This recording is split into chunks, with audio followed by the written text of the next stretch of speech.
तो भाई ये जो पहली कहानी है वेस्ट बंगाल के एक छोटे से गांव की है। और ये स्टोरी मुझे भेजी है हमारे एक सब्सक्राइबर मृदुल ने। बहुत ही क्रिपी जिन हॉरर है जो एक मुस्लिम फैमिली के साथ ये पूरी वारदात हुई है जो मैं आपको बताने जा रहा हूँ। ठीक है, तो होता क्या है कि वेस्ट बंगाल के एक छोटे से गांव में एक मुस्लिम फैमिली रहती है। वो जो गांव का लेआउट एक बार समझना कि बीच में मुस्लिम फैमिली का घर है, उसके जस्ट बाजू में प्लेग्राउंड है एक। उस घर के चारों ओर रास्ता जाता है और उस रास्ते के आउटर में कॉलोनी बसी हुई है। उस मुस्लिम फैमिली का जो घर है उसके घर के अंदर एक मस्जिद भी है। होता क्या है कि ये लोग रोज़ अजान पढ़ते हैं। आसपास के जो गांव वाले वो भी आते हैं अजान पढ़ने के लिए। जब अजान ख़त्म हो जाता है रात के 9 बजे से लेकर 12 बजे तक ये लोग ना एक दूसरे तरीके की अरेबिक अजान पढ़ना स्टार्ट करते हैं जिसको बोलते हैं ज़िक्र। उसको कई लोग चिल्ला भी बोलते हैं। वो जब पढ़ रहे होते हैं तो बेसिकली वो पूरा प्रोसेस होता है जिन को बुलाने का। वो लोग जिन को बुलाते हैं और लोगों की प्रॉब्लम सॉल्व करते हैं और लास्ट में जिन को फिर मुक्ति दे देते हैं। आपने ट्रेनों में देखा होगा बहुत बार कि ऐसे लगा होगा कि फ़कीर का किसी का लगा, फ़कीर का बोर्ड लगा होगा कि आपको कोई भी समस्या है, फाइनेंशियल प्रॉब्लम हो रही है, कोई भूत पिशाच से अगर छुटकारा चाहिए तो आप इस पे नंबर पे कांटेक्ट करें।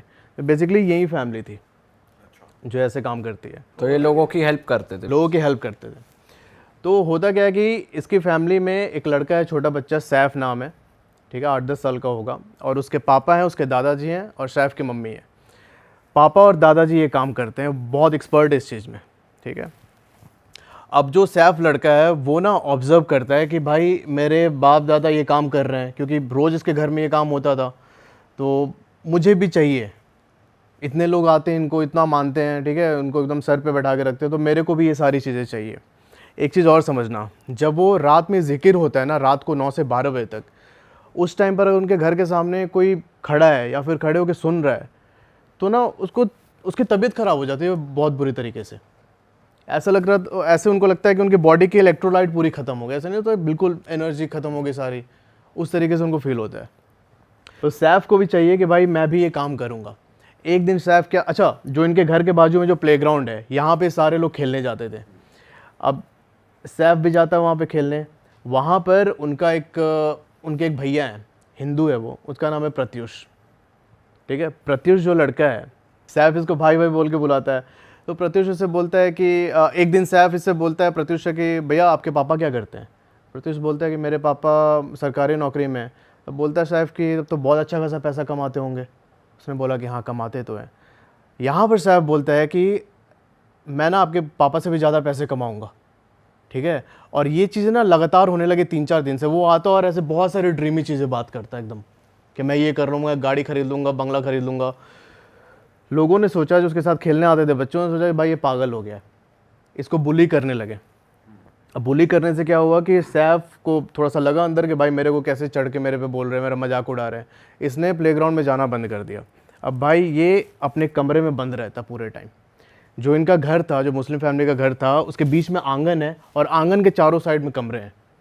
तो उसका कमरा कॉर्नर में था, उसके दूसरे कॉर्नर पे उनके मम्मी पापा और उनके जो दादाजी थे उनका कमरा था।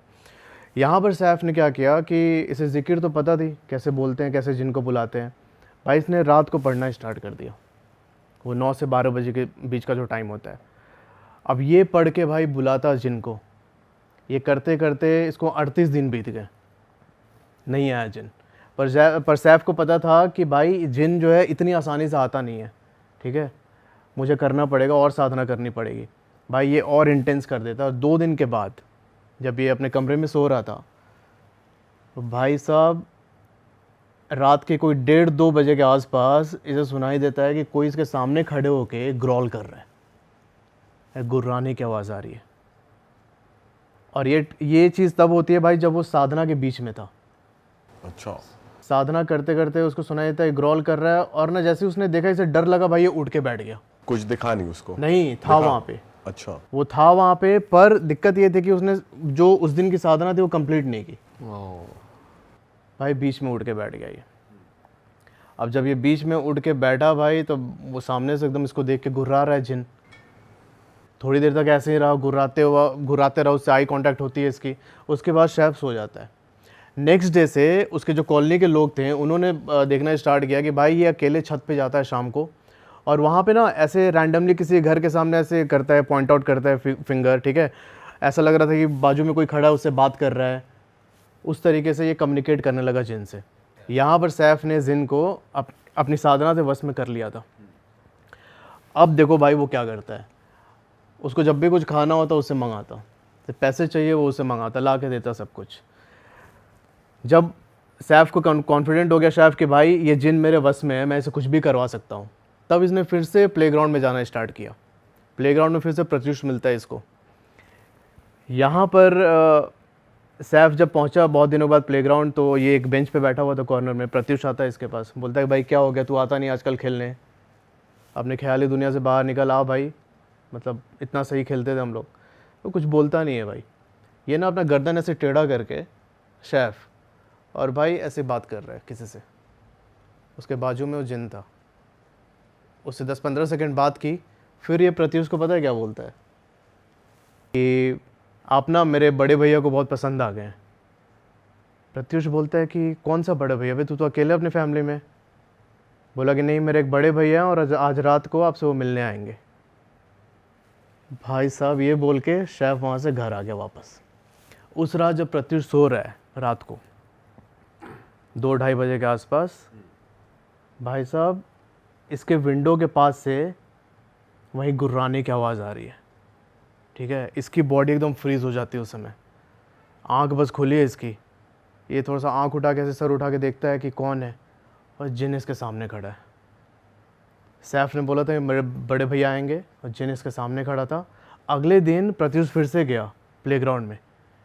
उस रात तो मतलब उसकी तबीयत बहुत ज़्यादा ख़राब हो गई। ठीक है, कैसे जैसे तैसे उसने मैनेज किया प्रत्युष ने। अगले दिन जब पहुंचा प्लेग्राउंड में, सैफ आता है, बोलता है कि भैया आप मेरे बड़े भैया आए थे ना आपसे मिलने। बोलते कौन से बड़े भैया? नहीं, रात को जो आए थे ना आपसे मिलने कल, वही है मेरे बड़े भैया। इसकी फट लेती है भाई बहुत बुरी तरीके से। उसके बाद से अगले 6-7 दिनों तक ये आया नहीं, मतलब प्लेग्राउंड में जाना ही बंद कर दिया प्रत्युष ने। इसकी मतलब तबीयत ख़राब रहने लगी बहुत बुरी तरीके से। अब इसके बाद सैफ क्या करता है कि इसने सोचा कि अब मेरे को प्रूव करना है लोगों को कि मैं भी उनके प्रॉब्लम सॉल्व कर सकता हूँ। उनको कोई फाइनेंशियल प्रॉब्लम है, कोई रोग है, तो मैं भी जिन से ठीक करवा सकता हूँ। यहाँ पर इसने डिसाइड किया कि पर यह होगा कैसे, ऐसे तो इसके बाप है, दादा है, ठीक है, कोई इसके पास क्यों आएगा। तो इसने सोचा कि भाई मेरे को प्रूव करना है। तो इसने पता है क्या प्लान बनाया कि भाई मैं इस जिन से अपने दादाजी को परेशान करवाऊँगा, और जब वो बिल्कुल आखिरी स्टेज में चले जाएंगे, मतलब कुछ भी हल नहीं निकल रहा है, तब मैं जिनको ऐसे मतलब सबके सामने बोलूँगा कि भाई ठीक कर दादाजी को, तो ये ठीक करेगा और लोग मेरे को मानने लगेंगे। पर ये सैफ का प्लान भाई बुरी तरीके से फेल होता है। इसने जिन को छोड़ तो दिया दादाजी के ऊपर। अब दादाजी के ऊपर जब छोड़ा तो जिन उनको बहुत परेशान करने लगा। ठीक है, उनकी तबीयत एकदम बेकार होने लगी दादाजी की। वो क्या करते, दिन में चेयर पे जाके बैठ जाते घर के आंगन में, और ना एकदम सर ऐसे ऊपर करके एक टक बस ऊपर की तरफ देखते रहते। पर जैसे दादाजी खुद एक्सपर्ट थे तो वो खुद डील नहीं कर पा रहे थे। जब इनके पापा को पता चला तो उन्होंने यही सोचा कि भाई हो सकता है हम इतना ज़्यादा ट्रीटमेंट करते, इतना जिन को बुलाते हैं, तो मे बी उसका साइड इफेक्ट हो, उससे कुछ किसी जिन ने कुछ किया हो। भाई ये अपनी विद्या लगा के दादाजी के ऊपर छोड़ते कि भाई ठीक हो जाए दादाजी। पर भाई वो ना इफेक्ट ज़्यादा दिन तक रहता नहीं, 2-3 दिन रहता, फिर से ये जिन हावी हो जाता है। अच्छा, फैमिली में किसी को पता नहीं कि ये छोटा लड़का सैफ है, ये उस समय 38 दिन तक इसने वो किया था, जिन को एक्टिव, क्योंकि मैंने बताया ना कि वो एक कमरे में कॉर्नर में उसका कमरा था, दूसरे कॉर्नर में इनका कमरा था। तो भाई रात को कमरा बंद करके वो ये काम करता। जो ये जिकिर होते हैं, जैसे अजान पढ़ते हैं, वो तो बिल्कुल माइक पे पढ़ते हैं ना। जिकिर जो होती है भाई बिना माइक के एकदम ऐसे चैंट करते हैं घर के अंदर बैठ के। फिर क्या होता? तो ये सीन था। तो फिर उसने दादाजी पे छोड़ा। दादाजी 1 महीने के बाद उनकी तबीयत बहुत ज़्यादा ख़राब हो गई। तब इसने अपने जिन को हुक्म दिया कि भाई जाके ठीक कर। पर मैंने बताया था कि सैफ वो जो था उस रात बीच साधना से उड़ गया था, डर के मारे बीच में छोड़ दिया था उसने। तो ये जिन को हुक्म देता भाई ठीक करो जाके, पर ये उसकी बात ही नहीं मानता। पर अब तक तो मान रहा था। नहीं, बता रहा हूँ भाई, सैफ ने बहुत टाइम से उससे काम करवाया था। मैंने आपको बताया था कि जिन जो आते हैं उनकी एक शर्त होती है कि भाई तुम मेरे से काम करवा रहे हो, ठीक है, पर उनको ना बाद में मुक्ति देनी होती है। अच्छा। अब ये मुक्ति देने वाली जो विद्या थी, ये सैफ के दादाजी और उसके पापा को ही आती थी। अच्छा। अब जिन से उसका जिन उससे यही बोलता कि इतना मतलब इतने दिन से मैं काम कर रहा हूँ भाई, मुक्ति चाहिए मुझे। नहीं मानी बात उसने, जिन ने इसकी, सैफ की बात जिन ने नहीं मानी। दादाजी ऑफ हो जाते हैं। अच्छा। अब सैफ ने सोचा कि भाई ये जो जिन है ना, ये मेरी बात नहीं मान रहा है और शायद इसके बस की बात नहीं है किसी को ठीक करना, ठीक है। उसने एक बार और ट्राई किया कि भाई तू जाके दादाजी मेरे उनकी डेथ हो गई तो उनको ज़िंदा कर। मैंने मना कर दिया, नहीं, जिन ने। तो इसने सोचा कि भाई इसके बस की बात नहीं है, ये उतना पावरफुल नहीं है, तो मैं ना एक और साधना करता हूँ, मैं इससे पावरफुल जिन की कॉलिंग करूँगा मैं उससे, ठीक है। भाई फिर से स्टार्ट करता है। कुछ टाइम के बाद एक और प्रकट होता है उसके सामने जिन, उसी तरीके से। पर इस टाइम जो जिन प्रकट हुआ था भाई, जैसे अपने हिंदू में क्या होता है कि भूत पिशाच प्रेत और सबसे टॉप लेवल पे होता है ब्रह्म राक्षस, वैसे ही इनके में भी होता है। जिन का जो बिल्कुल टॉप वर्जन जो होता है वो आया इनके सामने, सैफ के सामने। अब 10 साल का बच्चा, उसको क्या दिमाग है यार, उसको समझ में आ नहीं रहा कि मैं क्या कर रहा हूँ। उसने भाई जिन को छोड़ दिया अपने पापा पे कि उनको जाके परेशान करो और फिर मैं ठीक करूँगा। यहाँ पे सैफ ये नहीं समझ पा रहा था कि भाई तुमको उसको मुक्ति भी देना है, वो तुम्हें नहीं आता। और उसी मुक्ति ना देने की विद्या के कारण ये सारे जिन बाद में इसको अपोज करने लगते हैं। अभी पहले वाला जिन भी एक्टिव है और ये सेकंड वाला भी आ गया। पहले वाला जिन भी एक्टिव था, उसको मुक्ति तो मिली नहीं थी, ये और गुस्सा हुए पड़े सैफ पे, है ना। तो इसने अपने पापा पे छोड़ा, पापा की तबीयत वैसी ख़राब हुई, 1 वीक के अंदर इसके पापा भी ऑफ हो जाते हैं। तो जो नया वाला जिन था उसने भी बात मानी नहीं इसकी। मतलब इसने कोशिश की कि मेरे पापा क्या कहते हैं जब डेथ हो गई उनके तो उसको ज़िंदा करे, तब भी नहीं मानते ये बात। अब सुनो भाई असली खेल क्या होता है। अब जो सैफ था इसकी तबीयत भी बहुत ज़्यादा ख़राब रहने लगी, ठीक है। दो जिन पहले ही इससे एकदम उखड़े पड़े हैं। इसने मतलब इसकी जो फैमिली थी, फैमिली में से इसकी मम्मी बची थी और इसके एक चाचा थे दूर के। इन दोनों ने सैफ को लेके हॉस्पिटल गए, डॉक्टर के पास, ठीक है। डॉक्टर के पास गए, वहाँ पे डॉक्टर ने बोला कि इसको एडमिट करना पड़ेगा। 3-4 दिन तक सैफ एडमिट रहा। उसके बाद क्या होता है कि एक रात कॉल आती है इनके घर पे हॉस्पिटल से, भाई जो ये सैफ लड़का है ये ना एक बेड से दूसरे बेड पे छलांग मार के पहुँच रहा है। यहाँ पे जो भी हॉस्पिटल के स्टाफ उनको बहुत परेशान कर रहा है, किसी के कंट्रोल में नहीं आ रहा, तो आप लोग इसको लेके जाइए। तो जैसे तैसे कुछ भी करके सैफ को फिर घर लेके आते हैं। घर लेके आए तो उसके बाद फिर इन्होंने सोचा कि इनको पता चल गया कि भाई ये नॉर्मल चीज़ें नहीं है। इन्होंने फिर सैफ को एक झाड़ फूँक करने वाले उनके पास लेके गए, दिखाने के लिए कि भाई क्या है। तब उन्होंने बोला कि भाई जो आप सैफ को सामने देख रहे हो ना, इसका बस शरीर ही है सामने, इसके अंदर इसकी रूह भी नहीं है। सैफ के शरीर में बहुत सारे जिन्नादों ने अपना कब्जा कर लिया था, क्योंकि इसने लगातार कैसे 38-40 दिन तक रिसाइड किया और उससे बहुत सारे ऐसे एक्टिव हो गए थे। तो उन्होंने सैफ के शरीर को अपना घर बना लिया था भाई। तो सोल उन्होंने अपने वश में कर ली उसकी एक तरीके उसकी रूह निकल गई थी, सैफ की जो रूह थी अपनी वो निकल गई थी उसकी बॉडी से। उन्होंने बस ये बोला कि अब पर ऐसा पॉसिबल है कि जैसे खुद की रूह निकल जाए लेकिन फिर भी भाई वो तो है, तो जिन के तो हो सकते हैं भाई, जिन के केस में भाई जिन बहुत पावरफुल चीज़ है यार, इसको तो मतलब नहीं। बट ये तो होता है कि भाई अपनी सोल भी है लेकिन कब्जा करा हुआ है, बट ये थोड़ा अनबिलीवेबल है कि उसकी रूह ही नहीं है उसमें अंदर। अभी आपको पता चलेगा कैसे नहीं है। फिर क्या होता है कि उन्होंने बोला कि इसको छोड़ दो अपने हाल पे, ठीक है। ये लोग इसे वापस घर लेके आता है। इन्होंने सोचा कि इसको घर पे भी नहीं रखते, तो इन्होंने सैफ को उठा के मेंटल हॉस्पिटल में एडमिट कर दिया। एडमिट करके वापस आ गए, मतलब कोलकाता के साइड में कहीं पे किया था एडमिट। उसके बाद वापस आए। कुछ टाइम के बाद कॉल आता है इनको घर पे कि भाई जो सैफ है इसकी डेथ हो चुकी है, आप लोग आके ले जाइए। ये लोग मतलब आज जैसे कॉल आया तो उसके अगले दिन पहुंचते हैं, तब तक सैफ की बॉडी को स्टोर करके रखा गया था। भाई जब उसकी बॉडी निकाली गई, जब ये लोग पहुँचे वहाँ से मॉर्ग से इसकी बॉडी निकाली गई, तो भाई ये देखते हैं कि इसके जो बॉडी के जो मांस है ना, वो सारे एक स्टिकी एलिमेंट से अटैच्ड है, सड़ चुकी है पूरी बॉडी। और बाहर निकलते ही मतलब कट कट के उसके मांस के टुकड़े गिरने लगे। और उसमें से जब वो गिर रहे थे तो उसके साथ साथ भाई बड़े बड़े ऐसे कीड़े उसके बॉडी से ज़मीन पे रेंग रहे। ये कितनी पुरानी बात होगी भाई वैसे? ये भाई 3 साल पुरानी बात है। अच्छा, अभी रिसेंट ही है।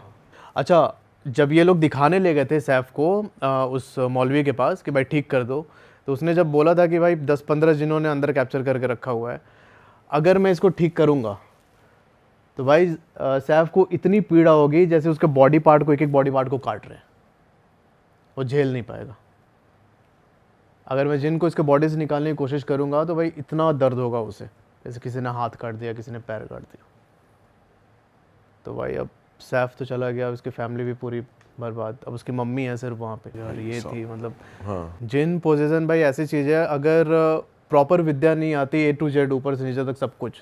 और भाई छोटा बच्चा कर रहा है ये तो और भी गलत चीज़ है कि छोटा बच्चा ये चीज़ें कर रहा है और अपने ही दादा और पापा पे छोड़ रहा है। और कोई है भाई? नेक्स्ट स्टोरी पे चलते हैं भाई। कुछ ऐसा बताओ जो आपको किसी ट्रैवल के दौरान पता चला हो या किसी फैमिली ने बताया हो, लोकल फैमिली ने कुछ। हाँ भाई, ट्रैवल का एक मेरे पास कैब ड्राइवर ने भेजी थी मुझे कहानी। अच्छा। अभी मैं आपको ट्रैवल का ये बता रहा हूँ, इसके बाद मैं आपको 2-3 स्टोरी और सुनाऊंगा जिसमें मतलब जो प्रॉपर वेरीफाइबल है, और वो ऐसी स्टोरीज हैं जो कि पास्ट में कुछ इवेंट्स हुए हैं, कुछ ऐसी डेडली अपनी नेशनल ट्रेजेडी हुई है उससे रिलेटेड है, तो आपको बहुत मज़ा भी आने वाला है। फ़िलहाल जो मैं ट्रैवल की कहानी बता रहा हूँ ये एक मुझे कैब ड्राइवर ने भेजी थी। इनका नाम है विजय पाल, ठीक है। अच्छा, ये रहने वाले हैं चंडीगढ़ के। होता क्या है कि अच्छा मैं एक चीज़ और बता दूँ, जो ये कैब ड्राइवर है इसके फैमिली में इसकी माँ है, इनकी वाइफ है, बच्चे हैं। भाई उस इंसिडेंट के बाद फैमिली ने इनके कैब ड्राइवर की नौकरी छुड़वा दी। इस टाइम पर जो वो विजय भाई हैं एयरफोर्स में मतलब कोई ऐसे नॉर्मल कॉन्ट्रैक्ट पे काम करते हैं। अच्छा। तो होता क्या है कि 2015 में इनको पता चलता है कि चंडीगढ़ में ऊबर लॉन्च हुआ है, और इन्होंने देखा कि भाई बहुत ज़्यादा मतलब उससे ड्राइवर्स अर्न भी कर रहे हैं। उस समय तक एक प्राइवेट कंपनी में प्राइवेट टैक्सी ओनर के अंदर काम करते थे। तो इन्होंने सोचा कि भाई चंडीगढ़ में वहीं पे जाके अपना ऊबर चलाएंगे। इन्होंने सुना था कि बहुत ज़्यादा लोग मतलब ड्राइवर्स को बहुत प्रॉफिट हो रहा है, बहुत राइड्स फ्रिक्वेंटली मिल जाती है। भाई ये पहुंच जाते हैं चंडीगढ़। वहाँ पर 1 साल इन्होंने दबा के चलाया ऊबर, अच्छा पैसा कमाया। पर 1 साल के बाद फिर से मार्केट में कंपटीशन वो सब आता है, ठीक है। ऊबर ने अपना चार्ज बढ़ा दिया और इनको मतलब सवारी मिलनी बंद हो गई, मतलब बहुत ज़्यादा नहीं मिलती तो उतना प्रॉफिट नहीं होता था। तब इन्होंने सोचा कि भाई अब मैं अपनी कार निकलवाऊँगा, ठीक है, और ऐसे प्राइवेट बुकिंग्स जब मतलब फ्री टाइम होगा तो ऊबर चलाऊँगा, ऐसे नॉर्मल प्राइवेट बुकिंग्स में चलूँगा। तो इसी दौरान क्या होता है कि एक दिन इनको एक बुकिंग आती है इनकी कार में। उस पैसेंजर को जाना था चंडीगढ़ से धर्मशाला। दोपहर के 1 बजे ये लोग अपनी ड्राइव स्टार्ट करते हैं, ठीक है। अच्छा, एक चीज़ और देखना कि चंडीगढ़ से धर्मशाला जाने के बीच में एक अम्ब रोड पड़ता है, 5-6 किलोमीटर का स्ट्रेच है हिमाचल का। तो जब ये लोग शाम के टाइम अम्ब रोड पहुँचे 5-6 बजे के आसपास, तो जो अंदर पैसेंजर बैठा था उसने बोला कि भाई रात को अवॉइड करना इधर से, मतलब वापस आने के समय ये रोड अवॉइड करना रात को अकेले। तो पूछते हैं विजय भाई कि क्या कोई दिक्कत है क्या सर, मतलब इस रोड पे क्या प्रॉब्लम है। तो उन्होंने बोला कि यहाँ पे मतलब मेरे रिलेटिव रहते हैं, उन्होंने कुछ बताया इस रोड की कहानी। अब जो पैसेंजर था उसने खुल के नहीं बताई भाई बात, कि डर जाएगा फिर इसको, है ना, इसको अभी धर्मशाला ही पहुँचना है, अंदर ऐसे डर बैठ जाएगा, क्या पता गाड़ी से कंट्रोल खो दे ऐसे। ये सोच के उसने बताई नहीं बात। ये लोग पहुँचते धर्मशाला। वहाँ पर जब ये अनलोड कर रहा था रात के 8 बजे, उनका सामान उतार रहा था, इसने पैसे दिए पैसेंजर ने बोला कि एक काम कर विजय, आज ना इधर ही रुक जा गाड़ी में, सुबह 4-5 बज जाएंगे तब जाना। ये बोलता है कि सर क्या कोई बात है तो खुल के बताओ यार, अगर उस रोड पे कोई दिक्कत है तो। आपने बताया भी नहीं, आप ऐसे मना कर रहे हो। उन्होंने बोला कि नहीं अभी मत जाओ, बात मान ले मेरी भाई, 4-5 बजे निकलना। फिर उसने पूछा कि कभी रात को गए उस रोड से। इसने मना कर दिया कि नहीं भाई, इतनी रात को तो मैं कभी नहीं गया अम्ब वाले रोड से। तो ये बोलते हैं कि रुको, पर ये नहीं मानता है। कि उसके अगले दिन सुबह चंडीगढ़ से दूसरी बुकिंग थी, जल्द से जल्द पहुंचना था। भाई ये धर्मशाला से निकलता है वापस चंडीगढ़ आने के लिए, ठीक है। रात के 11 बजे के आसपास ये एक ढाबे में रुकता है, वहाँ पे मतलब चाय पानी पीता है और फिर वहाँ से कार लेके निकलता है आगे। अब भाई देखना क्या होता है, 11:30 पौने 12 के आसपास ये पहुँचता है अम्ब रोड में। जो ये अम्ब शहर है, इसने पाया विजय ने कि भाई उस टाइम पर पूरा सन्नाटा, हल्की सी स्ट्रीट लाइट जल रही है सिर्फ, और उसके अलावा उसकी गाड़ी के अलावा कोई भी नहीं है। वो अकेले ही उस रोड पे चल रहा है, हाईवे। कुछ दूर चलने के बाद ये एंटर करता है कि स्टेट हाईवे पे, मतलब मेन जो सड़क थी हाईवे वाला रोड था वो ख़त्म होता है, एक स्टेट हाईवे पे ड्राइव कर रहा है। थोड़ी देर के बाद भाई इसको सामने अपने दिखता है कि एक आदमी खड़ा है और इसे लिफ्ट मांग रहा है। अच्छा, विजय ने ये सोचा था कि भाई मैं धर्मशाला से चंडीगढ़ जा रहा हूँ, अगर मेरे को बीच में कोई सवारी मिल जाए तो भाई अच्छा, मेरी कुछ कमाई हो जाएगी। इस चक्कर में पहले उसने बस स्टॉप पे रोका था, एक पीछे बस स्टॉप पड़ा था, वहाँ पे रोका था थोड़ी देर गाड़ी कि भाई कोई सवारी हो तो मिले मुझे। आधे घंटे रुका था पर मिली नहीं। अब जैसे उसने देखा हम रोड पर भाई वो आदमी है लिफ्ट मांग रहा है, तो इसने सोचा कि भाई चलो कुछ कमाई कर लेते हैं। ये भाई जाके उसके पास गाड़ी रोकता है, हाँ, उससे थोड़ी दूर पे। वो चल के आया विजय के पास और पूछा उसने कि भाई चंडीगढ़ जाना है मेरे को। विजय बोलता है हाँ चलो आ जाओ। फिर उसने पूछा कितने पैसे, इसने बोला 2200 रुपये। वो आदमी बोलता है ठीक है। फिर विजय पूछता है कि भाई आप एक बात बताओ, इस टाइम पे आपको किसने छोड़ दिया इधर? कोई भी मतलब बहुत टाइम से मुझे कुछ दिख नहीं रहा है, आप ऐसे मतलब मेन हाईवे भी नहीं है, स्टेट हाईवे पे आप कच्ची रोड पे खड़े हो, किसने छोड़ दिया? वो कुछ बोलता नहीं है भाई। विजय बोला कि अच्छा एक काम करो, आके आगे बैठ जाओ मेरे पास। भाई उसने उस पर भी कुछ रिस्पॉन्ड नहीं किया, ये चुपचाप पीछे वाला गेट खोलता है, अंदर जाके बैठ जाता है। अब देखो क्या होता है, गाड़ी चल रही है विजय की, उस कच्चे रोड पे कोई 1.5-2 किलोमीटर चले होंगे ये। विजय को ऐसा फील होता है भाई कि इसकी जो गाड़ी है ना बहुत भारी हो गई है। ऐसा लग रहा था कि पीछे 10-15 लोग बैठे हैं, पूरा सामान लोड है, और उस तरीके से जिस गियर में गाड़ी को 50-60-70 पे चलना चाहिए भाई ये 20-22 से आगे नहीं बढ़ पा रही है। कुछ टाइम के बाद इसका इंजन हीट होना स्टार्ट हुआ। विजय को लगा कि भाई गाड़ी में कोई दिक्कत आ गई है। ये अपना गेट खोल के बाहर निकलता है इंजन की तरफ जाने के लिए। भाई जैसे गेट खोल के बाहर निकला, इसकी नज़र पीछे वाली सीट पे पड़ी और भाई साहब ये देखता है कि उस आदमी का सर गायब है और उसने वाइट कुर्ता पैजामा पहना हुआ था, वो पूरा खून से लथपथ। भाई इसको समझ में नहीं आ रहा है क्या हो गया, तो चिल्लाते हुए भाग रहा है। जब चिल्लाते हुए भाग रहा है तो इसने देखा कि भाई पीछे से वो आदमी चेज़ कर रहा है इसको। ये 700-800 मीटर तक लगातार भागते रहा। तो रोड के साइड पे एक आश्रम था, छोटा सा मंदिर है और उसके अंदर आश्रम था। ये जाके गेट पीटने लगा ज़ोर ज़ोर से। गाड़ी वहीं रोड पे खड़ी है। अब जब गेट पीटने लगा तब उधर से पंडित जी निकल के आते हैं और इसको मतलब अंदर बुलाया अपने। अंदर बुलाने के बाद इसने पूछा कि पंडित जी क्या है वो? तो पंडित जी ने बोला कि अभी उसके बारे में कल सुबह बात करेंगे, अभी रहने दो, ठीक है। ये एक इंसिडेंट आपने सुना उस रोड का। अब एग्जैक्टली क्या था ये मैं बताऊंगा, पर उसके 1 साल के बाद विजय के साथ जो ये घटना घटी, इसके 1 साल के बाद एक और वहाँ पे कांड हुआ, ठीक है, वो भी जानना। एक फैमिली थी, वो उसी रोड पे वापस चंडीगढ़ आ रही थी, ठीक है। उस फैमिली का नाम भी ले लेता हूँ। विजय ने बोला कि ले सकते हो नाम, कोई दिक्कत नहीं है। जो ड्राइव कर रहा है उसका नाम है जगतार, उसकी बीवी है अंजू, उसके 3 बच्चे, ठीक है। बीवी पीछे बैठी हुई है, एक बच्चा आगे बैठा है, जगतार ड्राइव कर रहा है, बाकी 2 बच्चे पीछे हैं। ये भाई आ रहे थे उसी रोड पे, सेम वो जो स्टेट हाईवे था, वहाँ पर इनको आदमी ने हाथ दिया लिफ्ट के लिए। अब दिक्कत ये हुई कि इसकी बीवी ने बोला कि भाई इतनी रात को गाड़ी रोकना सही नहीं है, रहने दो, ठीक है। ये घटना हो रही है विजय के घटना के 1 साल के बाद, ठीक है। तो आप रहने दो, गाड़ी मत रोको। पर वो जो आदमी था ना, वो भाई चलते चलते रोड पे आ गया बीच में। अब जगतार ऐसे गाड़ी से उड़ा नहीं सकता था ना उसे, तो भाई इसने गाड़ी रोक दी।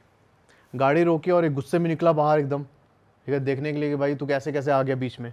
जब ये पहुंचता है उसके पास तो उसने बोला कि भाई मुझे चंडीगढ़ तक जाना है, छोड़ दो। जगतार तो पहले बहुत चिल्लाया, भाई क्या ये क्या तरीका है, कोई तरीका थोड़ी है भाई, तुम बीच सड़क में आ जा रहे हो, अभी एक्सीडेंट हो जाता।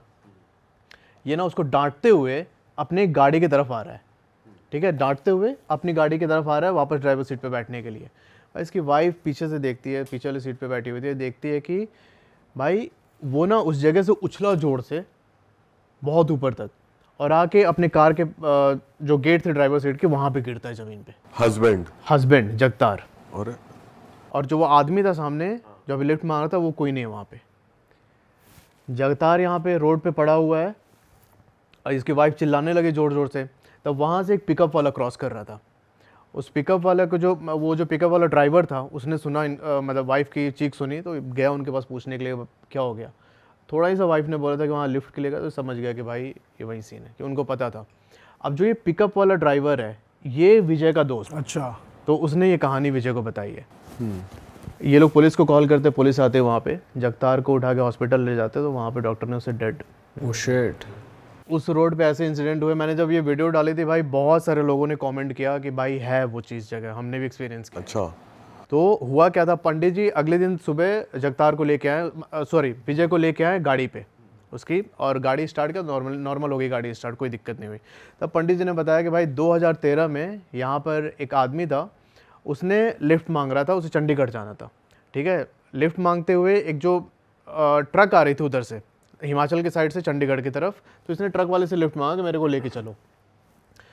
वो ट्रक वाला ब्रेक नहीं मारा, तो इसने देखा आदमी ने कि भाई ब्रेक नहीं मारा, तो ना ये धीरे धीरे करके साइड से होते हुए रोड पे आ गया, बीच रोड पे।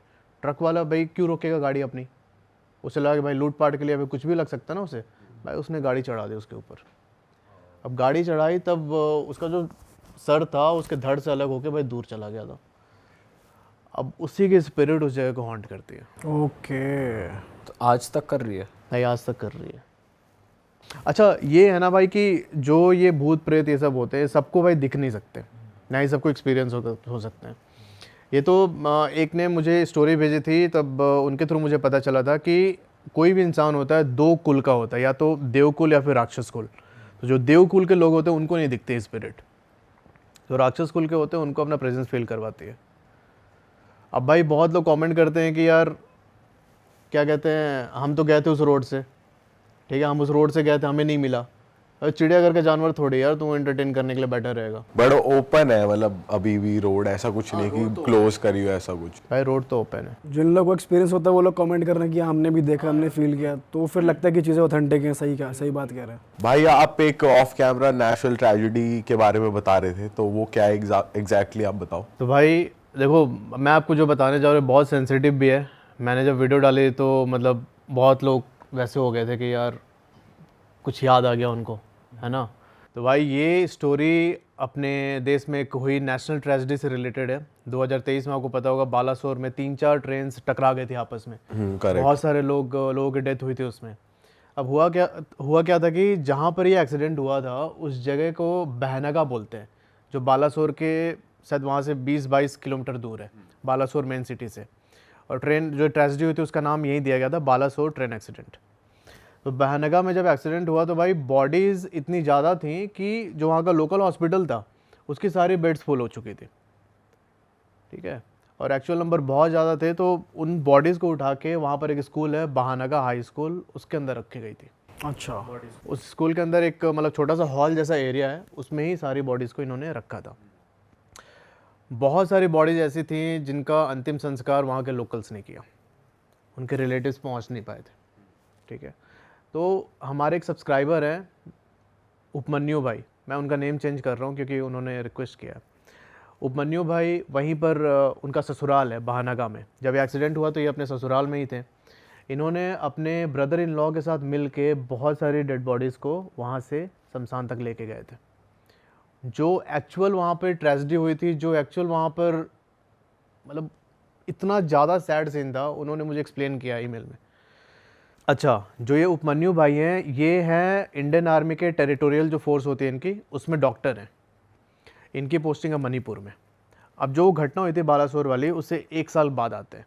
1 साल के बाद मतलब इनकी शादी हो चुकी थी और इनकी वाइफ प्रेग्नेंट है। और यहाँ पर जो उपमन्यु भाई हैं ये भाई पोस्टेड है मणिपुर में। बेसिकली क्या होता है कि 2 महीने की पोस्टिंग होती है टेरिटोरियल आर्मी में, ठीक है, किसी भी डॉक्टर की। पर वहाँ पे टेंशन बहुत ज़्यादा थी तो इनका एक्सटेंड हो गया था, लगातार 2 साल से वहीं पे काम कर रहे थे। तो भाई इनके वाइफ को प्रेग्नेंट हुए 6 महीने हुए थे। इन्होंने बोला था कि तुम अपने मम्मी के पास ही चले जाओ, वहाँ पे तुम्हारा केयर कर लेंगे वो लोग अच्छे से। इनके वाइफ वहीं पर थी अपने मम्मी के घर पे बहनगा में। तो होता क्या है कि भाई 6 महीने प्रेग्नेंट थी और एक रात मतलब ये उपमन्यु के साथ कॉल पे थी तो बोलती है कि यार मेरे को मंचूरियन खाने का मन कर रहा है। अब ऐसा होता है ना कि मतलब प्रेगनेंसी में क्रेविंग्स और मूड स्विंग्स, तो इनको मंचूरियन खाने का मन कर रहा है। तो इन्होंने बोला कि एक काम करो, अभी रहने दो, बहुत रात हो रही है, कल मैं जो सानू है इनके वाइफ का भाई, उससे मैं भिजवा दूंगा, खा लेना। ये बोलते कि नहीं मैं बस लेके आती हूँ फटाक से बाहर से। भाई उपमन्यु की वाइफ उस रात 12:30-1 बजे के आसपास बाहर निकल गई। कोई रोड साइड वेंडर था, वहाँ से गई, अपना मंचूरियन पैक करा के लेके आई। पर अब जब वो घर पहुँचे ना भाई, सब सीन चेंज हो चुका था एकदम। ये उसके अगले दिन से ही बहुत चिड़चिड़ी रहने लगी। खाना कभी कभी बनाती किचन में जाके तो भाई वो उबल रहा है, चाय उबल रहा है, वो पूरा गिर रहा है इनका ऊपर से, वो जो सॉसपेन होता है, कोई ध्यान नहीं है, सामने देख रही है एकदम। सब्जी बना रही है, चावल बना रही है तो एकदम ज़्यादा बहुत ज़्यादा बना दे रही है। और बात ये थी कि भाई वो सारी चीज़ें वो खा भी रही थी, मतलब इनका इतना है ना खाने का, भाई इतना खा रही थी। अच्छा। इनका मूड भी बहुत मतलब मूड स्विंग्स हो रहे थे, बहुत ज़्यादा चिड़चिड़ी रहने लगी, गुस्सा आने लगा बहुत ज़्यादा इनको। अब यहाँ होता क्या है कि जो उनके मम्मी पापा थे उन्होंने सोचा कि भाई ये प्रेगनेंसी में इनका मूड स्विंग हो रहा है, उसकी वजह से कुछ हार्मोनल इश्यूज़ की वजह से।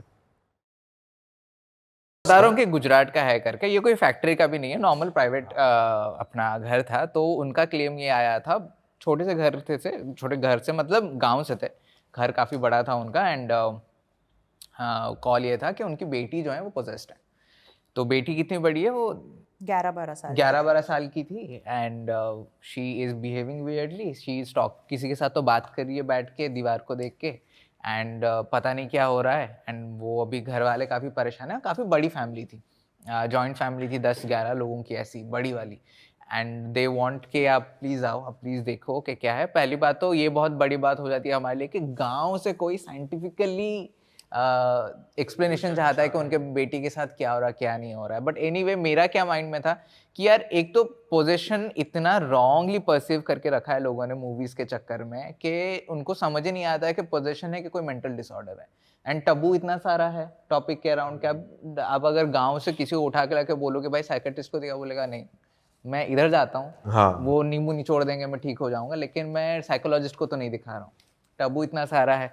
तो मेरे माइंड में ये था कि यार ये ऐसा ही कुछ केस है, एक तो गांव से है एंड शायद ज़्यादा कुछ नहीं है, छोटी सी बच्ची है ऊपर से, प्लस कहीं ना कहीं सोशल रीजंस भी अफेक्ट करने लग जाते हैं। जैसे कि आप कुछ भी बोल दो, 2024 है पता है, लेकिन आज भी बहुत सारे इंडिया में गाँव हैं जहाँ पे लड़कियों को पढ़ने नहीं भेजा जाता है, कुछ भी रीज़न दे देंगे। तो हमने कहा कि वैसा कोई सोशल रीज़न भी हो सकता है शायद, क्योंकि आपको अजम्पशन में तो करना ही पड़ेगा when you are investigating. And social reason भी हो सकता है एंड मेड अप रीजन भी हो सकता है, क्योंकि एक हमने केस इन्वेस्टिगेट किया था, 16 साल की लड़की पोजेस्ड, उसको चेन वगैरह में बांध के रखा हुआ था, वो 3 लोगों को साथ में उड़ा के फेंक रही थी, साइकोलॉजिस्ट को थप्पड़ मार रही, साइकोलॉजिस्ट को थप्पड़ मार रही थी, काट रही थी, और साइकोलॉजिस्ट ने हमें ये किया था कि यहाँ मुझे गड़बड़ लग रही है, ये बियॉन्ड आवर रीच है। अब वो फेक निकली पोजेशन, क्या बात कर रहे वो हो? बिल्कुल फेक पोजेशन निकला। बट फिर उसमें इतनी एनर्जी कैसे आई? नहीं वो एनर्जी अभी मैं बताता हूँ। जैसे भाई अभी आप जिम जाते हो, ठीक है, तो आप में जो स्ट्रेंथ है आप कहीं खरीद से ला रहे हो, खरीद के ला रहे हो नहीं ना, स्ट्रेंथ आपके अंदर था,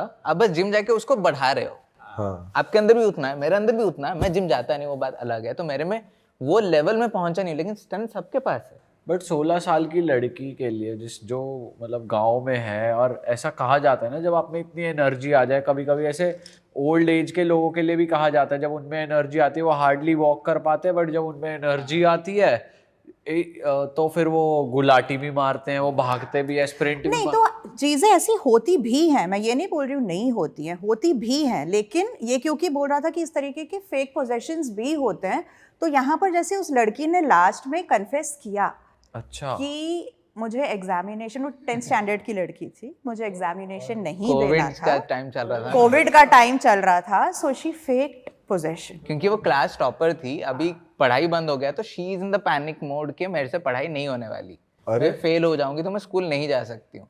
उस चक्कर में उसके पेरेंट्स लेके उसको साइकेट्रिक हॉस्पिटल में डाल दिए, उसको स्टेरॉइड्स दे रहे हैं शांत करने के लिए। भाई इस पॉडकास्ट के बाद लोगों को नया बहाना मिल गया पेपर ना देने। क्योंकि मुझे वहाँ घर में घुसते ही मैंने उसको बोला मुझे यहाँ कुछ फील नहीं हो रहा, इनको बोलेंगे क्या, कुछ मुझे फील नहीं हो रहा था। तो मैंने लड़की से बात करी, मैंने बोला देख तू हॉस्पिटल के चक्कर खा रही है, तो उसको माइंड में उसके घुस के हमने निकलवा लिया। बोली नहीं कुछ नहीं, मैं तो एक्टिंग है। भाई कमिंग बैक टू द तू कंटिन्यू कर जो बोल रहा नहीं था। तो वही था, तो हम लोग के माइंड में ऑलरेडी वही था कि सच है नहीं है, but anyway we are like अभी इनविटेशन आया है, रिक्वेस्ट आया है, प्लस बच्ची है तो जाना है प्रायोरिटी केस के साथ। तो हम जाके पहुंचे, मैं था, पूजा थी, सैवियो था एंड बाकी कुछ ऐसे इंटर्न्स थे जो हमारे साथ थे। सबसे पहले तो हम लोग का ये रिप्लाई होता है जब भी कोई केस लेके आता है ना कि हमारा बच्चा पोजेस्ड है, वाइफ पोजेस्ड है, मैं पोजेस्ड हूँ, मेडिकल रिपोर्ट कहाँ दिखाओ, आपने MRI करवाई, आपने जाके डॉक्टर्स को दिखाया, आपने सारे चेकअप्स करवा लिए, अगर आपके पास रिपोर्ट नहीं है पहले तो जाके वो कराओ। एंड आप मानोगे नहीं 9 out of 10 केसेस लोग कराते ही नहीं है, कुछ भी हुआ मतलब हाँ ये तो भूत है, वही आ जाता है घूम फिर के। तो वी वर लाइक रेडी के ये यही है, मतलब इन्होंने भी नहीं दिखाया होगा पक्का, गाँव में कहाँ ही दिखाएंगे वो। तो जब मैंने पूछा कि रिपोर्ट्स है तो फादर बोलते हैं हाँ है, मैंने कहा अच्छा फिर लेके आओ। तो वो पूरा लेके आए एकदम फाइल्स वगैरह, उसमें सारे उसके टेस्ट हैं, सब कुछ हैं। एंड उन्होंने बोला कि हम हैं गांव के लेकिन भाई साहब हमने कराया है सब काम। हमने कहा ठीक है अच्छी बात है। मैंने कहा फिर पहले तो मुझे दिखाओ, I need to see the entire space before we get into the investigation part. We need to see कि क्या है, क्या हम इन्वेस्टिगेट कर रहे हैं, एंड सबसे इंपॉर्टेंट है we need to talk to the girl, क्योंकि आप सब कुछ क्लेम करती है, उसके माइंड में क्या चल रहा है। तो अभी पूजा क्या है, पूजा पहले ट्यूटर रह चुकी है, तो मैंने कहा आप एक काम करो, आप ही बात करो डायरेक्टली लड़की से, प्लस फीमेल वो ज़्यादा बेटर रहेगा, she will open up more, so I just stand there and हमने वो लड़की को बुलाया। एक तो एनीवे उसकी इतनी सारी फटी हुई थी because she was so scared to see so many of this people just looking at her and like जज भी कर रहे हैं इन अ वे, कहीं ना कहीं डायरेक्टली इनडायरेक्टली। तो हमने उनको बुलाया, हमने उनको बैठाया, मैंने पूजा को बोला please continue, please talk to her, and फिर मैंने उनको बाकी लोगों को भी बोला कि आप थोड़ा दूर रहो एंड हमको बात करने दो। तो हमने वो गर्ल को पूछा कि भाई जब सीन क्या है, मतलब इज़ इट ऑल रियल, ये लोग बोल रहे हैं कि पोजेस्ड हो, तो कुछ बोली नहीं इनिशियली। तो फिर पूजा कैप्टन आस्किंग, कैप्टन पेस्टरिंग करते करते फिर वो बोली कि रात को बहुत परेशानी होती है मेरे को। तो पूजा ने बोला क्या परेशानी होती है? बोलते नहीं वो लोग आके बहुत मुझे परेशान करते हैं, सोने नहीं देते, मैं इसलिए सो नहीं पाती हूँ, पढ़ाई नहीं कर पा रही हूँ, कुछ नहीं कर पा रही हूँ। वो बोलते बोलते she just started seeing something behind us. तो हमारे पीछे ना काउ शेड था, गाय थी वहाँ पे, एंड ये दोपहर का 3-4 बजे का टाइम है, and she started seeing someone and we are like किसको देख रही है? तो फिर वो बोलती है कि ये 2 औरतें कौन है?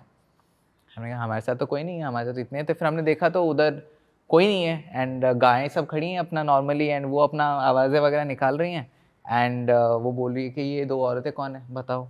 हमने कहा हमको नहीं पता। नहीं, वो बोली कि यही 2 औरतें ही आते हैं रात को परेशान करने। हमने कहा कि हमको तो कुछ दिख ही नहीं रहा।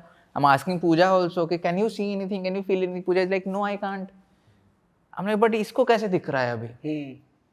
हमने कहा ठीक है, anyway ये परेशान है। तो मैं तो पूजा को बोल रहा हूँ कि यार इधर कुछ नहीं है केस में, इनको ना काउंसिल कराते हैं फिर निकलते हैं, क्योंकि ये बेकार का हम आए हैं, हम जाते हैं वापस, एंड एनीवे टाइम वेस्ट लग रहा है मेरे को।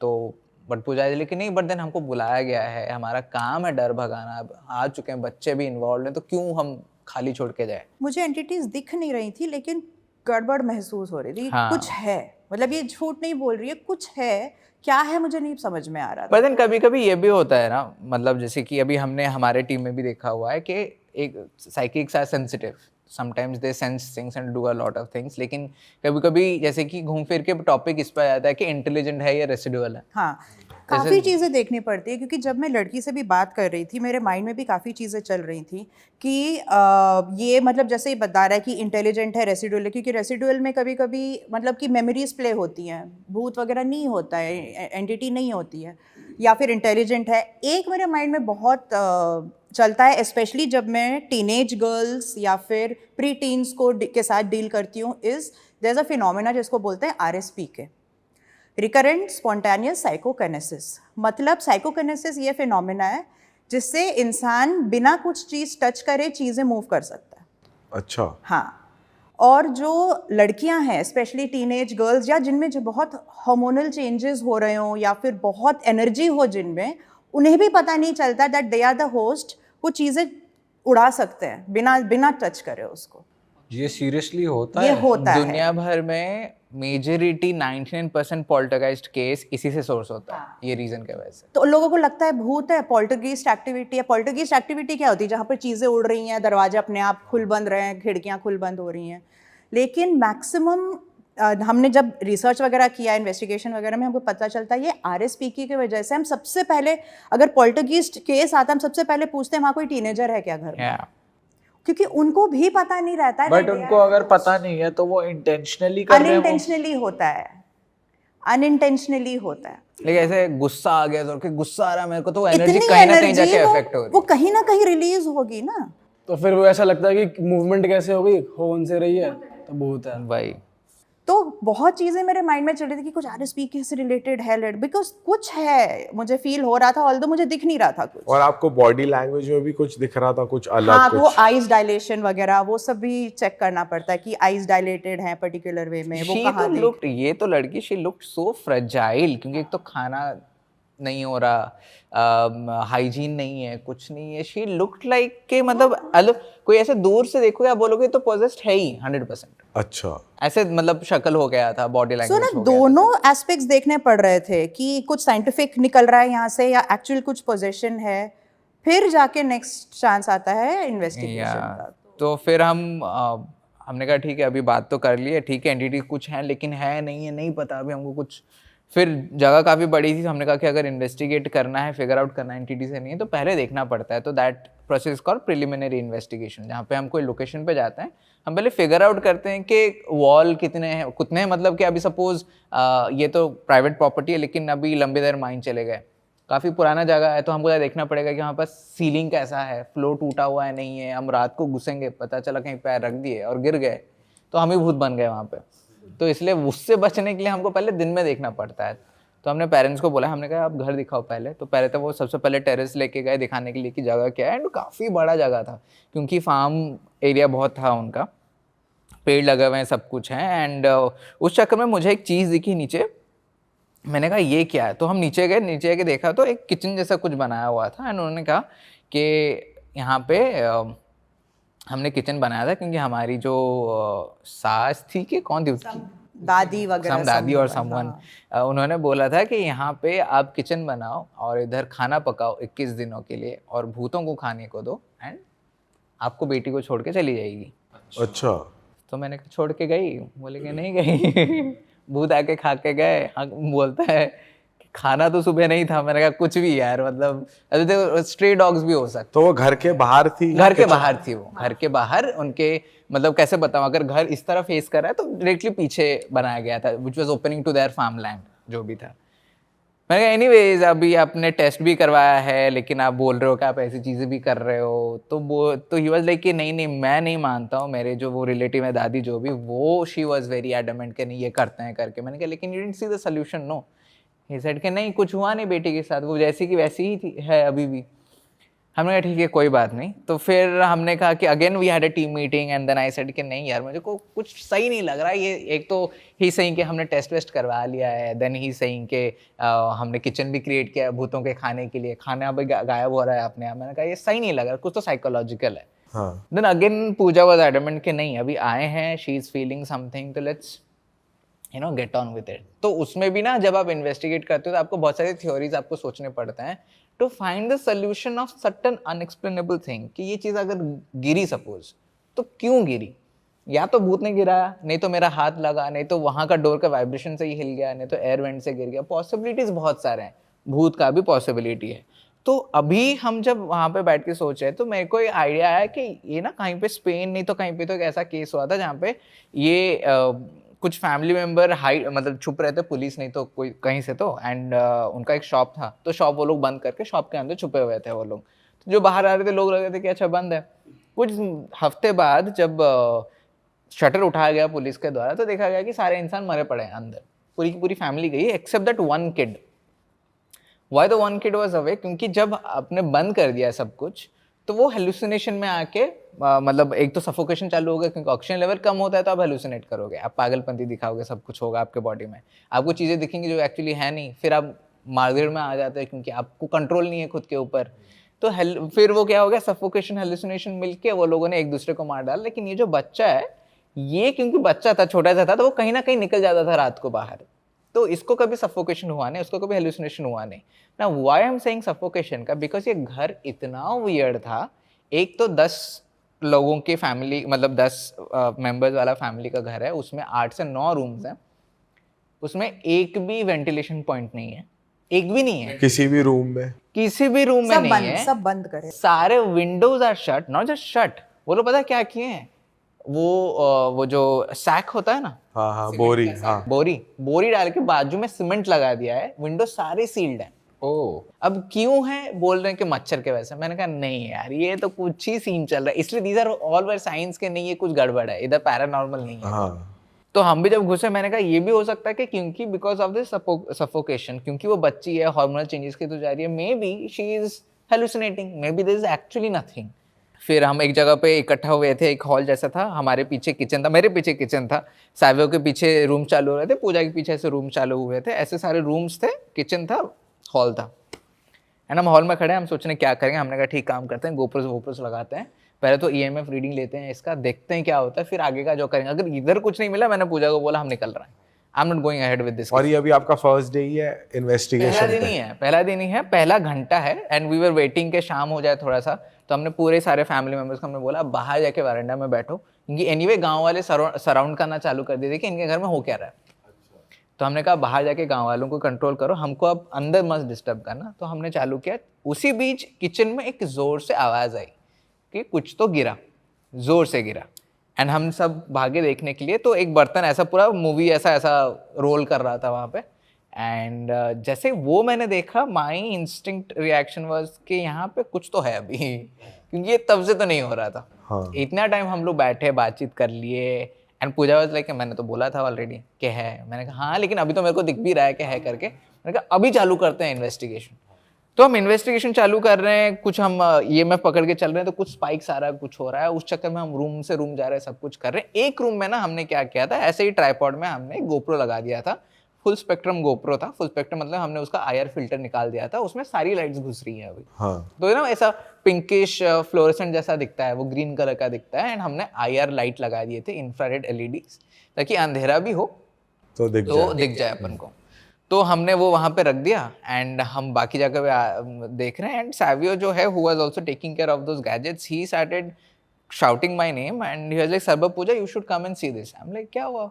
वो देखो क्या कुछ तो हो रहा है यहाँ पे करके। अंधेरा है, हमको खुद नहीं दिख रहा है क्या हो रहा है। ऐसे वो गोप्रो का स्क्रीन दिख रहा है थोड़ा सा। तो हमने पूछा क्या है, तो ना ही bend down in a very awkward position to show के क्या है। एंड उसी चक्कर में वो गिर गया। ठीक है, लेकिन क्या हो रहा था, वो जो ट्राइपॉड था ना, वो tripod was dangling like this, ऐसे ऐसे वो हिल रहा था। अच्छा। एंड हम रख के आए थे, हमने देखा कि स्टेबल है, रूम के अंदर कोई गया नहीं है, रूम के अंदर से कोई आया नहीं है, डोर लॉक्ड है। हमने फैमिली मेंबर को बोला था कि आप बाहर से हमको लॉक कर दो, हम अंदर से भी नहीं कर रहे हैं, आप ही लॉक कर दो बाहर से। वो ना ट्राइपॉड हिल रहा था पूरा। तो उसी चक्कर में हम सावियो को क्या बचाएं, ट्राइपॉड को क्या देखें, उसी चक्कर में बाहर से आवाज आने लग गई कि बेटी के साथ कुछ तो सीन हो रहा है करके, वो वियर्ड बिहेव कर रही है। अरे भाई साहब। तो हमने कहा कि सावियो को बोला भाई तू उठ जा। फिर हम सब बाहर भागे। एंड बाहर भागते भागते जाके देखे तो she is talking and she is blabbering and random things बोल रही है। हाँ, पूरा स्विंग विंग करके, ऐसा टिपिकली होता है पोजीशन में कि ये लोग मेरे को ले जाएंगे, मेरे को मार डालेंगे, प्लीज आप बचा लो, ये कर लो। मतलब वो वहां पे हाइपर हो रही है। हाँ, वो वहां पे हाइपर हो रही है, अंदर क्या हो रहा है करके। तो अभी उस चक्कर में जस्ट उसके पहले क्या हुआ था, और एक चीज दैट आई मिस, जस्ट उसके पहले क्या हुआ था कि हमारे पास एक गैजेट है जिसको EDI बोलता है। EDI का फुल फॉर्म होता है एनवायरमेंटल डिटेक्शन इंस्ट्रूमेंट। तो एनवायरमेंट में कुछ भी चेंज होता है ना, वो गैजेट में डिटेक्ट करता है। वो भले ही जियोमैग्नेटिक वाइब्रेशन हो गया, लाइक ये वाइब्रेशन क्रिएट कर रहा है, तो वो डिटेक्ट करता है। EMF डिटेक्ट करता है, मोशन डिटेक्ट करता है, अपना जो क्या बोलते हैं ह्यूमिडिटी हो गया, एयर प्रेशर हो गया, वो सारा डिटेक्ट करता है। टेम्परेचर हो गया, कि कुछ भी चेंज हुआ तो वो बताएगा आपको। तो वो जो लड़की जो बेड में सोती थी, वो बेड के ऊपर हमने EDI रखा है। एंड जैसे मैंने बताया कि विंडोज है नहीं। अब मानोगे नहीं, हम वहाँ पे खड़े हैं और हमको विंड का ब्लास्ट आ रहा है हमारे मुंह पे, और जब जब आ रहा है वो EMF ब्लिंक हो रहा है पूरा फुल तक। लाइक ऐसा हम खड़े हैं ना, ऐसे कि भी AC के हवा आती जैसे, तो मैं ऐसे खड़ा हूँ एंड गर्मी लग रही है, क्योंकि गर्मी का टाइम है। एंड गुजरात भी ऐसा कोई जगह नहीं है कि आपको ठंडा लगेगा, कुछ वेंटिलेशन नहीं है, कुछ नहीं है। एंड मैं खड़ा हूँ, हम सब खड़े हैं, हम पसीने से लथपथ हैं। और उसमें ना ऐसा हवा आएगा, मैं बोलूँगा अभी EMF जलेगा, हवा आएगा, EMF जल रहा है एग्जैक्टली वही बेड के ऊपर। तो वी न्यू कि वो रूम में तो कुछ तो सीन है। एंड वही रूम में ट्राइपॉड का डैंगलिंग हुआ, क्योंकि वो रिप्लाईज आ रहे थे। तो हमने गोप्रो लगा के छोड़ दिया था कि कुछ भी एक्टिविटीज और होंगी तो हम पकड़ लेंगे। तो अभी बेटी का सीन हो गया, तो मैं पूजा is trying to calm her down, Pooja is trying to handle the family also, because ये लोग चाह रहे कि आप मेरी बेटी के साथ क्या कर रहे हो। हमने कहा भाई साहब कुछ, हम तो थे भी नहीं यहाँ पे, हाँ। हम अंदर कर रहे हैं, लेकिन कुछ तो हो रहा है यहाँ पे, अब प्लीज हमको हैंडल करने दो। तो पूजा ने फिर पकड़ा उसको पूछा कि हो क्या रहा है। तो देन शी स्टार्टेड सेइंग कि नहीं वो लोग मुझे लेने वाले हैं, एक फीमेल औरत है, मतलब दोनों फीमेल्स हैं, एक अच्छी है एक बुरी है, एक ब्लैक कपड़ों में है बोल रही थी, और एक सफेद कपड़ों में। सफेद वो कपड़ों में दोनों है। बहनें हैं, और जो ब्लैक कपड़े में है वो मुझे ले जाना चाह रही है, जो सफेद कपड़े में है वो मुझे बचा रही है अपनी बहन से। तो ये उसको मार डालेगी और मुझे ले जाएगी, ये बोल बोल के वो हाइपर हो रही है। बच्ची की आवाज भी चेंज हो रही थी थोड़ी, नहीं, वो अपनी नॉर्मल आवाज बट देन ना वो ठीक से बोल नहीं पा रही थी। शी वाजंट लाइक मतलब अटक के अटक के मतलब लग रहा था कि she is very scared right now. And वो ट्रॉमा की तरफ घुस रहा था, पूरा एंग्जाइटी अटैक की तरफ। जैसे एंग्जाइटी अटैक में कैसे होता है इंसान, वही हो रहा था उसके साथ भी। आई सेड कि नहीं, ये ना कुछ तो सीन हो रहा है यहाँ पे। ठीक है, पैरानॉर्मल है नहीं है पता नहीं, but right now the priority is the kid. Let's do one thing. एक टेक्निक होता है जो कि आप हिप्नोथेरेपी में भी यूज़ करते हो, कि आप विजुअलाइजेशन टेक्निक्स कुछ यूज़ कराते हो कुछ लोगों को विजुअलाइज कराने के लिए, या फिर you just play with their imagination and make them come out of that situation. जैसे कि आपको अभी लग रहा है कि मुझे ना कुछ दिख रहा है, तो दिख रहा है तो बता क्या दिख रहा है। फिर जब आप शेयर करना चालू करोगे तो डर अपने आप निकल जाता है। मैंने कहा कि एक काम करते हैं Pooja, let me just play along, family को नहीं बताएंगे, हम लड़की से डायरेक्टली बात करेंगे। मैंने लड़की का हाथ पकड़ा, मैंने कहा तू बता एंटिटी कहाँ है। तो उसने पॉइंट आउट किया कि वहाँ पे है। अभी वो कहाँ पे पॉइंट कर रही है, जहाँ पे वो जो किचन बनाया गया था खाने देने के लिए, कि वो वहाँ पे है, सारे उसी के अराउंड हैं, आसपास हैं, आप उधर है। तो मैंने कहा चलो, तो चल के जा रहे हैं। जब चल के जा रहे हैं, अभी मुझे कुछ नहीं दिख रहा है, पूजा बोल रही है कि मुझे फील हो रहा है, लेकिन पूजा को भी वैसे कुछ एंटिटी दिख नहीं रही है। लेकिन मैं अभी लड़की को पूछ रहा हूँ कि कुछ एंटिटी दिख रही है, हाँ वो खड़ी है वहाँ पे। मैंने कहा ठीक है, तो क्या कर रही है वो? नहीं खड़ी है, मुझे ले जाएगी, वो कोशिश कर रही है और बहुत डरावनी दिख रही है। मैंने कहा एक काम करते हैं, मैं अभी उसको बोल रहा हूँ और तेरे सामने ना वो चली जाएगी, जब चली जाएगी तो मुझे बोलना। आई कैन सी शिट, मेरे को कुछ नहीं दिख रहा, मुझे पता भी नहीं एंटिटी है नहीं है, लेकिन मैं बस इतना बोलता हूँ कि जो भी आप हो, आप इसको डरा रहे हो, this is not your home, this is not your house, ये आपकी लड़की नहीं है, आपके इसके पीछे, मतलब basically you are trying to convince the spirit, if there is a spirit, कि भाई चली जा तू यहाँ से, क्यों परेशान करना। हाँ तो मैंने कहा देखो, अगर आपके यहाँ से निकलना है, स्पिरिट को बोलो अगर आपको निकलना है, ये जो चूल्हा बनाया गया था आपके लिए, घर वाले बोल रहे हैं कि आप खाना खाते थे आके, मुझे तो पता नहीं, यहाँ पे ना गेट जैसे खुलेगा, वाइट कलर का है गेट, आपको बस आना है, आप वहाँ पे खड़े होगे तो आप चले जाओगे। So this is a very normal cleansing technique that is generally used हमारे इन्वेस्टिगेशंस में। अब मुझे दिख नहीं रहा है, लेकिन अभी वो लड़की को मैं पूछ रहा हूँ कि वो एंटिटी आ रही है गेट के पास, तो वो बोल रही है हाँ आ रही है। मैंने कहा अभी आई, हाँ आई, अभी वो गई, हाँ गई। तो उसके बाद शी स्टार्टेड वाइब्रेटिंग जोर से एकदम। तो अगेन हमको कोई आइडिया नहीं क्या चल रहा है वहाँ पे। जैसे वाइब्रेट हुई तो फिर फैमिली मेम्बर्स को बुलाया गया, पूजा लोग सब कोई आए एंड उसको लेकर रूम में सुलाया। आधा एक घंटा गया तो पेरेंट्स ने बोला कि she is sleeping now, she is fine. तो हमने कहा ठीक है, अभी तो वो सो रही है, हम निकलते हैं। Again we had a team meeting and everyone is like, फिर एंटिटी था या नहीं था। हमने कहा हमको नहीं पता एंटिटी था या नहीं था, क्योंकि हमको ठीक है वो बर्तन गिरी, ठीक है वो ट्राइपॉड घूम रहा था, लेकिन is that enough to conclude कि वहाँ पे पैरानॉर्मल था? Is that enough to conclude कि वो लड़की पोजेस्ड थी या नहीं थी? नो। मतलब अगर आप एक्चुअली देखो तो all of this things can have a scientific reason, can have some reason. क्योंकि एक तो जैसे कि अभी मैं अपने टीम मेंबर्स को भी मैं बोलता हूँ कि जब सैवियो भी वहाँ से आया, हो सकता है कि अंधेरा था तो शायद उसका पैर लग गया हो। एंड जब आप ट्रैवल कर रहे हो, we can not carry these tripods, तो वो जो ट्राइपॉड्स होते हैं उनके पैर आप थोड़ा सा टच कर दो तो वो डैंगल होने लग जाते हैं। शायद ऐसा हुआ हो, लेकिन सैवियो इज लाइक नहीं किया मैंने। एंड हम लोग इन्वेस्टिगेटर्स हैं और हम लोग करेंगे भी नहीं, but I am saying possibility तो है ना। वो बोला कि हाँ पॉसिबिलिटी तो है, लेकिन लड़की पोजेस थी। मैंने कहा पता नहीं वो मेरे को। यहाँ पर एंटिटीज वो रेडी नहीं थे कम्युनिकेट करने के लिए। नॉर्मली क्या एंटिटीज के साथ कम्युनिकेशन होता है तो फिर हमें क्लैरिटी मिलती है। यहाँ पर वो सब कुछ नहीं हो पा रहा था, हम सिर्फ वो लड़की के क्लेम के हिसाब से जा रहे थे, तो हम भी रिस्ट्रिक्टेड थे बहुत। बट वो एक सेंटेंस 2 सेंटेंस में वो क्लेंजिंग हो गई, लड़की ठीक हो गई। एक्चुअली टेक्निकली प्लान क्या था ना, प्लान ये था कि हम वो जो देख रही है, वो जो सोच रही है, उसका जो माइंडसेट है, हम उसके साथ ही थोड़ा सा कुछ खेल के उसको वहां से निकालें, क्योंकि she was going on a very different and dark area. अगर वो क्योंकि हमने ठीक है भले अगर वहां पे एंटिटी था अभी, जैसे पूजा ने बताया कि कम्युनिकेट नहीं करता। if Pooja could sense something is there, then that means something was actually there. वो तो बिल्कुल है, लेकिन अभी अगर मैं फॉर एग्जांपल हम बोल भी देंगे कि ठीक है हम लोग ना यहाँ पे क्लिनजिंग कर देंगे, लेकिन वो लड़की वो ट्रॉमा से कैसे आएगी यार? उसने देखा है अपने साथ क्या क्या, उसके साथ क्या क्या आफ्टर इफेक्ट्स भी होता है ना पोजेशन के या फिर हॉन्टिंग्स के, जहाँ पर वो दहशत इतनी रह जाती है उसमें कि वो फिर भी उसको लगता है कि है, हालांकि कुछ ना हो। तो उसको भी उसमें से निकालना बहुत ज़रूरी था। भले हम स्पिरिट की तो हेल्प कर ही रहे हैं कि अगर अगर आप अटके हुए हो तो आप यहाँ से निकल जाओ, ये आपके लिए क्रिएट हो गया है, आप यहाँ से चले जाओ। तो कई स्पिरिट्स तो ऐसे ही चले जाते हैं because they are waiting to leave. तो उनको एक हल्का सा एक नज मिल गया, पुश मिल गया, मदद मिल गई तो वो निकल जाते हैं। लेकिन हमारा कंसंट्रेशन वो लड़की थी एक्चुअली। तो फिर अभी कोई तरीका नहीं है फिगर आउट करने का कि असली था नहीं था, तो वी जस्ट वेटेड कि उनके फैमिली का कॉल आने दो। जनरली क्लाइंट्स हमको कॉल बैक करके बोलते हैं कुछ है ठीक है नहीं है। तो 1 महीने बाद उनका कॉल आया एंड दे आर लाइक कि नहीं 1 महीने से तो she has not reacting anything, she has started going back to school एंड सब कुछ अभी उसका नॉर्मल है। अरे वाह, आपने ये वीडियो यहाँ तक देख ली भाई, तुमने हमारी मेहनत सफल कर दिया। तुम ही लोग हो असली रियल हिट। और अगर आपको बहुत मज़ा आ रहा है ऐसी क्लिप्स में, ऐसी वीडियोस में, तो फटाफट जाइए प्लेलिस्ट पे बिंज वॉच कीजिए, सारी वीडियोस देख डालो और मौज काटो। That is it. हम मिलेंगे नए पॉडकास्ट में, नए क्लिप में। Till then bye bye, see you, take care, do subscribe.